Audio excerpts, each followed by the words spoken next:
NRL Fanatics here, back today with a video, and I'm going to get into my best Warriors 1-17 team.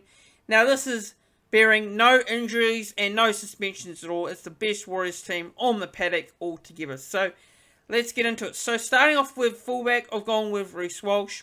On the wing, I've gone with Dylan Watene-Zelezniak, and in the centres, I've gone with Rocco Berry and Adam Pompey. On the other wing, I've gone with Marcelo Montoya, and in the halves, I've gone with Shaun Johnson and Cody Nikorima. The prop of Adam Fanua-Blake, and the hook is Wade Egan, and in the other prop position, I've gone with Matt Lodge. In the second row, I've gone with Tohu Harris, Eliasa Katoa, and the lock is Josh Curran. Onto my bench, I've gone with Jazz Tavanga, Bunty Afoa, Aaron Penne, and Ben Murdoch. Basila rounds out my 17. Now I'll just go through and explain my options now. So besides the centre pairings and the second row pairings, I think pretty much my team was, straightforward.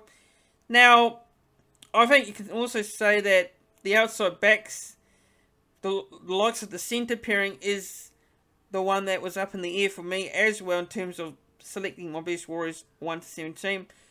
Besides, the only player for me that was locked in the outside backs was the likes of Dylan Watene-Zelezniak, Rocco Berry and Reece Walsh, and Marcelo Montoya as well. Now, you can argue the case that with the centre pairing, now I've gone with Adam Pompey in the centres, and this is probably not going to be a popular decision or choice by a lot of people, and the main reason why I've gone with Adam Pompey in the centres is, look, yes, we've got Jesse Arthurs, yes, we've got Viliami Valia that could slot in there in that centre pairing position, but I've gone with a more established player, and I know Adam Pompey had a very disappointing year last year. Probably, his 2020 season was great, but his 2021 season wasn't his best season, and I know, a lot of people aren't massive fans of Adam Pompey, and I understand that. That's people's opinions at the end of the day, but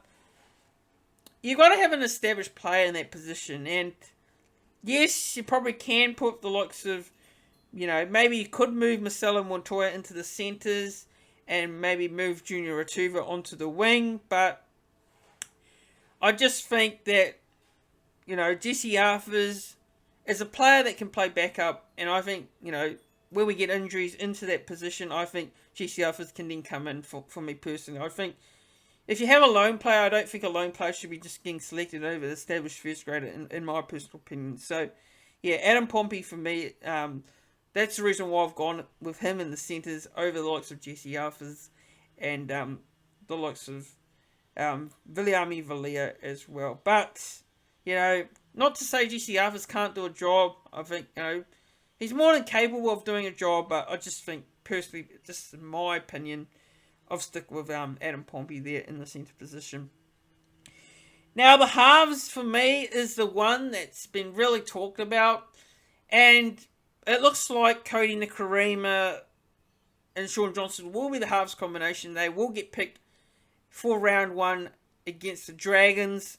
So, look, if they're going to get picked for round 1 against the Dragons, then probably Cody Nikorima will be in the best Warriors 1-17 team throughout the year. So, there's been debate a lot in the off-season for me in regards to who's going to play in that position, whether it's going to be Ash Taylor, whether it's going to be Chanel Harris-Tavita, and, I talked a lot in the off-season. I really wanted to see Chanel Harris-Tavita in the Warriors best 1-17 team, but it doesn't look likely. So, yeah, I think it'll be Cody and Shaun Johnson there for the best Warriors 1-17 team.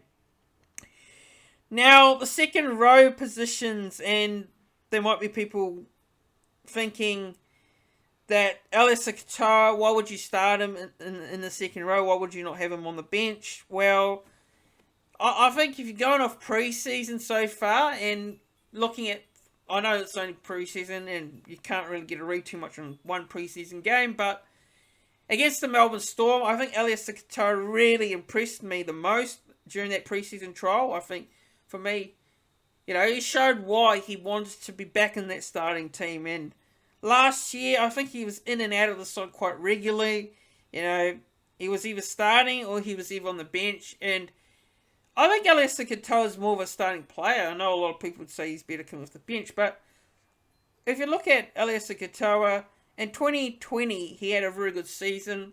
He was close to winning the Rookie of the Year for the Warriors, but he missed out to Jermaine Tanoa-Brown that year. So, look, Alistair Katoa is very young, and maybe as fans we expected a lot more from him in the 2021 season, but I think Alistair Katoa's in for a very big year, actually. I think he could surprise a lot of people, and he's young, and I think the combination with him and Sean Johnson and Reece Walsh, I think it's going to be a pretty dangerous combination. So, look, for me, Alistair Katoa's got to be in the best Warriors 1-17 team. So the reason why I've gone with him in that best 1-17 team is because I believe that his combination with Josh Curran, Sean Johnson, and Reece Walsh and Wade Egan would be a very good combination moving forward. So, yeah, I'm really looking forward to seeing what Alistair Katoa can do this year.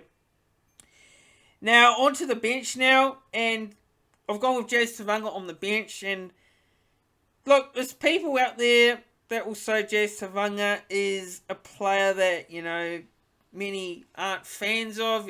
People might criticise him for a lot of things, say he's too aggressive, he's too ill-disciplined, he doesn't do much in the side, he doesn't bring too much to this team. Well, I'm going to have to disagree with that comment massively because, one, Jazz Tevaga, I think Jazz Tevaga is a good player. I've always rated Jazz Tevaga. I really like it that he brings that aggression to the team.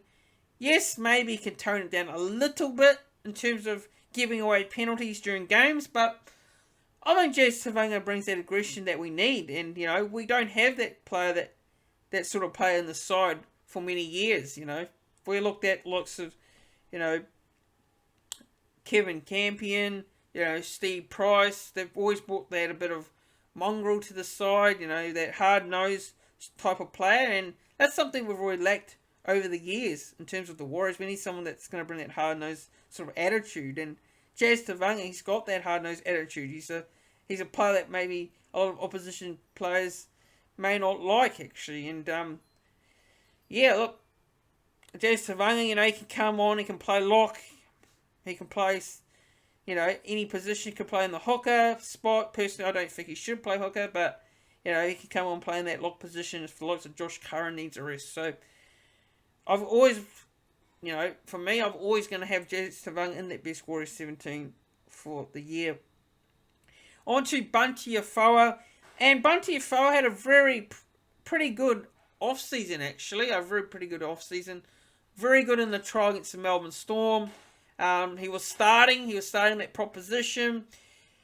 Now, it is hard to know where you're going to put Bunty Afoa on this team altogether. He could either start, he could either be on the bench, or he could even not play at all. I think you've got to have Bunty in the side altogether, because Bunty Afoa, I really like Bunty Afoa, and I think, for many seasons, Bunty Afoa's, always been that good impact player off the bench for me, and sometimes when he starts as well, he's always been pretty good starting, but I've always liked Bunty Afoa coming off the bench. So, Bunty Afoa, gotta say, he adds a lot to this team, and the reason why I've gone in for him in this team is because I just feel like Bunty Afoa adds just what we need coming off the bench with those hard runs up the middle. I think Bunty Afoa's just a great player to have off the bench. Now, the other two players I've gone with is Aaron Pene and Ben Murdoch-Masila. Now, I did a chat with Keith Whitelock last night on the channel. We did a Warriors season preview, so go check that out on the YouTube channel. We gave our thoughts on where we think Ben Murdoch-Masila should be in the 17 altogether or not. And Keith and I suggested that he should be in the 1-17 team altogether.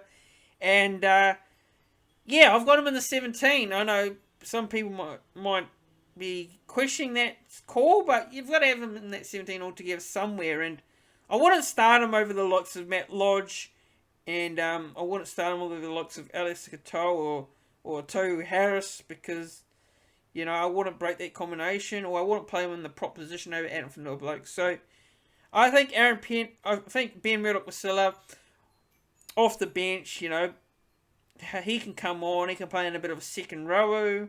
He could, play for the likes of Elias Katoa when Elias Katoa has a rest.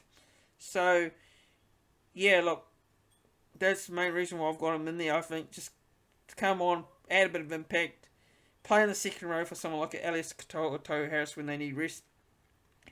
As for the last position in my 17, I've gone with Aaron Pene, and Aaron Pene could either come on for Matt Lodge, maybe before half time, or during the second half. So yeah, that wraps up my best Warriors 1 to 17 team. Apologies if this has gone a bit too long. I've maybe rambled on a bit too much there in this video, but guys, if you're new to the channel and you haven't already and you're watching all these videos, make sure you do click that red subscribe button down below because it's much appreciated. It helps out the channel massively. And yeah, look, we're very close. This channel is very close to the 1K subscriber mark. So, hopefully we can get there by the end of the year. Now, also, as well, don't forget to click the like button on the video as well. Click the thumbs up. Click the bell so you don't miss the notification when I do a new video on the channel next, or go live.